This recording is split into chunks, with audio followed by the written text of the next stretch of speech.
સુરતના ઉન ઇન્ડસ્ટ્રીયલ એસ્ટેટમાં આવેલ BRTS bus સ્ટેશનમાં 20મી જૂનની મોડી રાત્રે તોડફોડ કરનાર 3 ટપોરીઓની ભેસ્તાન પોલીસે ગણતરીના કલાકોમાં ધરપકડ કરી લીધી છે।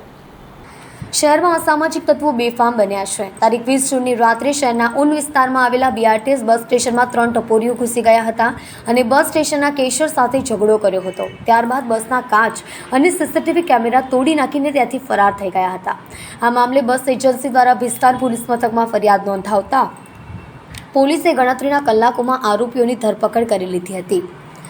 પ્રાપ્ત માહિતી અનુસાર સોમવારે રાત્રે લગભગ 8 વાગ્યાના અરસામાં શહેરના ઉન ઇન્ડસ્ટ્રીયલ એસ્ટેટમાં આવેલ બીઆરટીએસ બસ સ્ટેશનમાં આસિફ પિંજારી નામના વ્યક્તિએ તેના મિત્રો સાથે ઘૂસી જઈ તોફાન મચાવ્યું હતું। આસિફે બસ સ્ટેશનના કેશિયર સાથે ઝઘડો કર્યો હતો। આસિફના પોકેટમાંથી રૂપિયા બસ સ્ટેન્ડમાં ખોવાઈ ગયા હતા।